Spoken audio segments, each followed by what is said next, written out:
My 19-year-old cousin joined the U.S. Army. He was elected squad leader for a 13-man squad in basic training. Fort Benning was expanding due to tank units arriving from Fort Knox. The field training exercise at Fort Benning was expanded outside normal training ground. His company had 2 weeks until graduation. On the third field training exercise, 2 of his Joes that were on guard duty went missing. They looked everywhere, but they couldn't be found. He reported this to his drill sergeant. He was grabbed by the collar and told not to come back until those AWOLers were found. Left with no other option, he took the remaining 11 Joes out for the hunt. They packed light. They only carried canteens and left their camel packs. They locked up their M249 saws and M240Bs in the weapons rack and carried their M116A4 rifles. This was a live field training exercise. They carried live ammunition and 1 grenade each. They followed a dirt trail that led to brushes and then into a forest. They walked 10 minutes and stopped for a map check. This is when they realized that they forgot a map, so they sent one guy back to get the map. The person that went to retrieve the map said that it would only take 10 minutes. The whole group waited on that trail, and hours went by, but he never came back. They decided to just camp on that trail and broke 2 glow lights. Sitting around eating MREs, they heard a pig scream from the forest. One of these Joes spotted a weird-looking monkey about 20 feet away. It was hanging from a tree trunk facing downwards. The creature had blackish-brown hair, and hair was covering its face. It had what looked to be 15-inch webbed hands and yellow claws. The webbing of its hands were blackish-purple. Everyone stood up to get a better view, but they were now whispering. They were whispering among themselves, saying that perhaps the drill sergeants were playing a game with them. They kept on talking back and forth when one of the guys said it looked like a person in a monkey suit. This creature wasn't very big. It was around 4 feet tall. The thing was looking at all of them, all of the soldiers camped out that night. Its head was moving side to side, kind of like an owl. Then, all of a sudden, one of the soldiers started to open fire, and because of that, everybody else started shooting at the thing. After a few seconds, someone called out, "Cease fire, cease fire," and they looked. The creature had vanished. Everyone was laughing afterwards. One of the privates decided to go check on what was left of the creature. He stood under the tree where they had shot it. He said that it was all clear. Right then, the creature grabbed his Kevlar helmet and sucked him right into the trees. They heard a short scream and then silence. Everyone again opened fire in the tree line. Then, in their full body armor, they all ran. My cousin hit something in the dark and blacked out. He woke up the next morning and saw the branch that clotheslined him. Because of this, he dropped his bayonet last night during the run. After this, they were able to regroup. The oldest of the group was 35 years old, and he broke his leg. 2 men rotated, carrying the guy as they headed down the trail. By now, they were completely lost with no map and no compass. Anyways, the 35-year-old felt like he was a burden to the rest of them. He told them that he's old, he's lived his life, divorced, got kids. Everybody else was around 18 and 19. They insisted that they keep on moving, but low on morale, food, and water, the young bucks caved in. The 35-year-old, Bill, used himself as bait. He sat under a tree and prayed, while the rest of the squad waited to ambush. They hid under some bushes, and as the sun began to set, the creature came. It hung down a tree, drooling on Bill. When the creature got within 3 feet of Bill, all the soldiers opened fire at point-blank range. They hit the creature for a good 10 seconds. According to my cousin, it shook like a boss when you killed it at the end of a video game. Then, surprisingly, it wasn't dead. It continued moving from that tree to another. It wasn't like a curved leap, but like a straight line moving from one tree to another in lightning speed. One of the soldiers shot the creature when it got to the other tree and it fell down. Everyone fixed bayonets and rushed in for the kill. They were in 3-man teams running around the brush line. But for some reason, they didn't find the creature where it was supposed to have dropped dead. Instead, they found traces of motor oil-like blood. It was thick and dark and all over the bark of the trees. That night, they thought it was over, but stuck together tightly. They continued on moving. Nothing happened. The next night, they heard the pig-like cries again. Suddenly, they got attacked and everyone started to open fire. This time, another soldier got sucked into the tree lines. They ran as fast as they could that entire night. They only took a break once to walk and then continued on running. One of the guys had enough. He said that if he was to stay with them, he would end up dead too. He was gonna follow the river until it led him to safety. The team insisted that he stayed. They even threatened to kill him if he was gonna leave. Nothing worked. The man eventually left. With their canteens empty, they had to drink the water from a nearby river. This made my cousin sick to the stomach. The next day, they found gear that belonged to the guy that ditched the team. He left everything, as much as body armor, his assault rifle, and his backpack. There was blood all over his backpack. It seems as if he was pulled out of his gear. All of his equipment was found near an opening of an old gold mining cave. This didn't make any sense because this cave was far from the river that he was supposed to be on. That evening, they improvised a plan. They would plant a stuffed dummy in knee-deep water. They then zip-tied 5 live grenades in a bag and straightened out the pins. Their second plan was to shoot the crap out of the creature and drown it in the water. Once the sun began to set, the creature was on the move. It was crawling on all fours, its limbs spread out as it moved slowly to the shore. It got into the water, nudged the dummy twice. Its hand slowly moved to the bag, causing a huge explosion. 5 grenades blew that thing sky high. The impact was so powerful, it shook the bushes in front of them. They were hiding about 30 feet away. Those grenades blew through the creature's black magic. Pieces of flesh flew downstream. The group climbed on one of the highest mountains and lit up a brush fire 7 feet tall, which created a 20 feet wide smoke into the air. Blackhawks conducting training drills from afar flew in to investigate. They found 6 guys. A corporal came down and demanded identification before the team was evacuated. They were labeled as AWOL. At the company, they were teased and accused as AWOLers, teased of the big monster story by everyone including the drill sergeants, first sergeant, and sergeant major. Nobody believed their story. An investigation conducted by the sergeant major of the military police and his men said that they found nothing out there. The group of soldiers who fought the creature were found 30 miles away from their post. They were held with returning troops from Iraq who went nuts after seeing too much combat. My cousin felt a sense of responsibility, so he insisted to be the last one to go home. They were all discharged for their mental issues. Constantly being made fun of is a real morale beater. During a live fire range shooting, when everyone was clearing their weapons to get off the range, my cousin's last battle buddy saved a round and blew his head off in front of the whole company. He put the barrel under his chin and squeezed. The sergeant major and the first sergeant that were loud and talking smack were silent for the first time. My cousin put in a request to see the higher chain of command. It took him 3 days to reach the open door policy.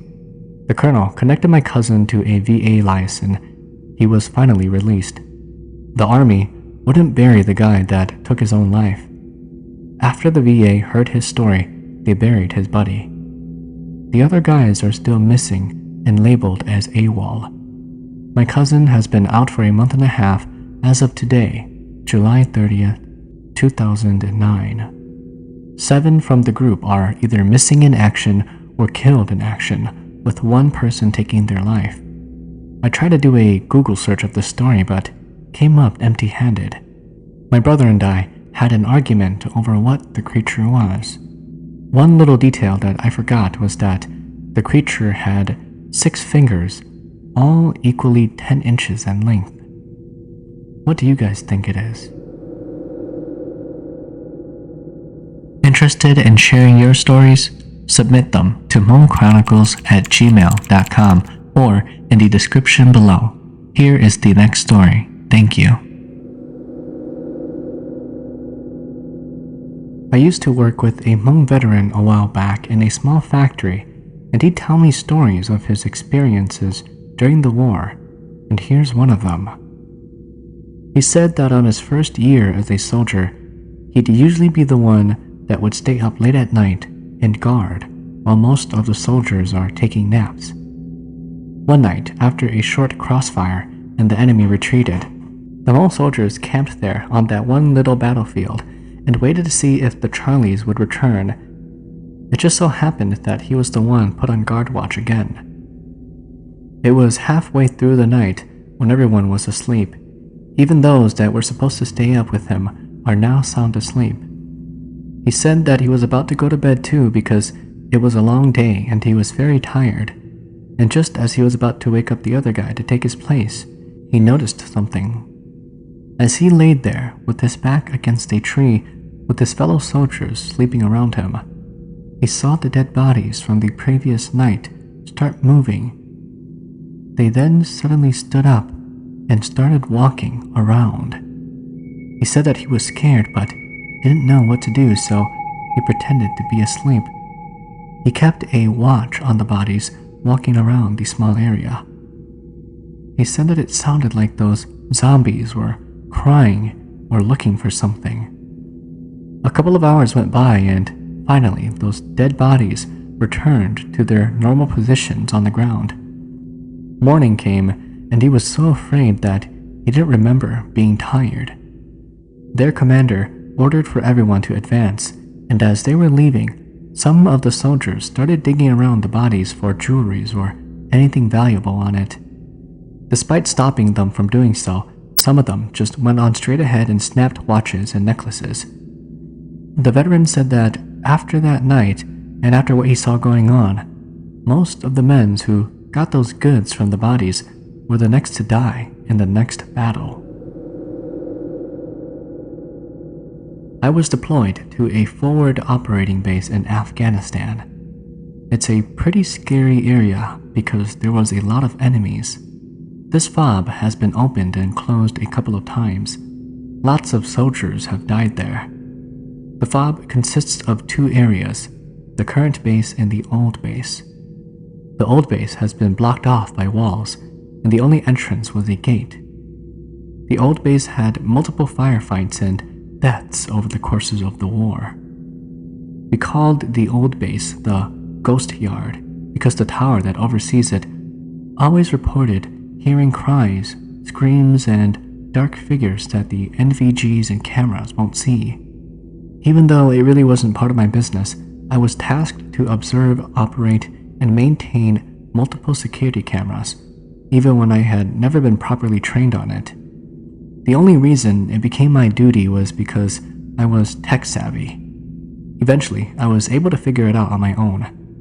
It can be a pretty stressful job when the safety of everyone is on your shoulders. One night, probably around 2 or 3 a.m., I was woken up to go fix the camera. This was because we lost the feed to it. I grabbed my rifle and knife and had to walk across to the other side of the fob. The camera is about 700 meters away, almost half a mile. As I am walking, I did not use any lighting and relied on the lights from the stars and moon. Give or take, I could properly see about 30 to 50 feet, and I could barely make out the surrounding area. The reason you don't want lights is because you don't want to get sniped by the enemies. I knew the base so well that I created a mental image map in my head. I decided to take the same path that I always have. Eventually, the path led to an open field that I will have to cross to get to the camera.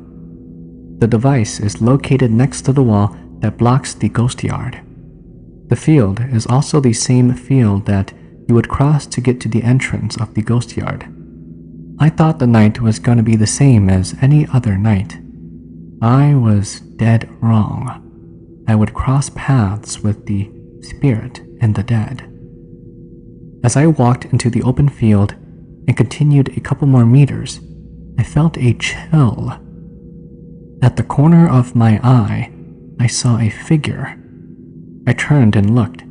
As far as I can see in the dark, I saw someone in a soldier uniform sitting on the ground, legs out.